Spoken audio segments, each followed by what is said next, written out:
people in general, what I've learned, you know, especially like me, just being a woman, just being who we are. We have a, well, what I say is we often, we just meet someone and we just feel like, oh my God, we click and everything's great and this person's great. And I call it, what I call that is that often when we meet someone for the very first time and we get to know someone, and we're getting to know someone, because you really don't know someone. You don't really know someone until actually time goes by. And when you get to know someone and you allow the time to go by, you actually really find out who that person is. Because what I call is, we have this, like, I call it our picture view of what we think that person is, okay? Like who we think that person is, but it's not necessarily who they really are. Because in the beginning, like anybody, I'm just going to say this, just like anybody, we always come to, you know, to relationships, to friendships, to, let's say, you know, if you're starting a new job or whatever it is, we always come in our, like what we say, like our best selves, right? And that comes with people coming to us. So when we slow this down and I start talking to women and I start talking to them about, like, you know, when they had, you know, friendships that, you know, people have like betrayed them, and they've had friendships that people, you know, as time went by, you know, they weren't be able to trust. Or if, you know, if you and whoever, you know, if you're a single lady, if this has happened in the past, knowing that if we are going to meet a person and we are single, and let's say we're in the dating scene, right? Because I don't, you know, everyone's different. Everyone's in relationships, not relationships, or whatever. It's all good.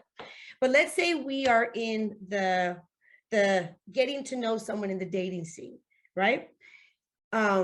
One thing that I have learned when it comes to getting to know one, and especially the opposite sex. So let's just sit here right now. Let's talk heterosexual, like typical heterosexual woman, heterosexual man, because the dating, there's all levels, right? Doesn't even matter.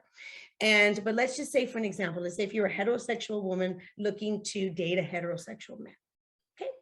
And you find yourself, as you get to know someone and you're dating the guy, even though maybe in the beginning, you know, like some people, they present differently, but as time goes by, you're like, wow, isn't that interesting that I continue on meeting like these guys, and they always end up somewhat being the same, even though they are different. They end up being somewhat the same. Okay. So this is why I have learned, and I have been teaching this for forever, is that there are true factors that have to happen. Like, honestly, when we get to know a new human being, true factors that need to happen.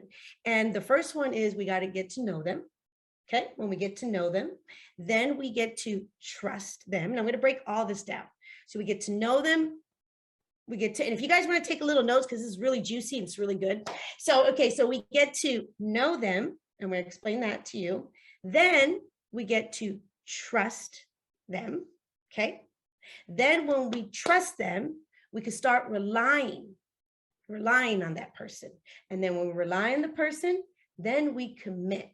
And we commit, then we allow all the other juicy superpowers that us women have. Okay. So one of the things, let me explain something to you. A lot of times women in the dating scene, okay, and not just the dating scene, like, just, you know, who of you, I don't know if they can, like, if they can talk, no, they can't really, are in the chat, okay, because I can't see, you know what I mean, like the chat or anything like that. But like in general, like all of us, I mean, we have to, in general, like who has had, you know, relationships with people and they have, you know, disappointed you, or they have like shown up in the beginning a certain way, and then as time goes by, you're like, I don't know what is going on. That's not who I thought that person was. Why is this? Why is it that when we meet someone and we feel that we have, and it's the same thing with friendships. Why is it when we meet someone and we feel that we have that, like what I would say, that connection, that chemistry, right? That chemistry when we first meet someone. And how do we know? This is the deal. How do we know that that chemistry is in line with what we're actually looking for in the sense of who we are as a human being and what we want as a human being. So if we're meeting a new person and you have the chemistry with the person, how do you know truly who that actual person is? Okay. Because the first step, there's going to be the chemistry, which is great. The chemistry is great. But a lot of times what happens is we concentrate too much on the chemistry and not the compatibility. Okay? Because the compatibility in the long-term relationship is truly what's going to make for a loving, lasting, respectful relationship, is the compatibility.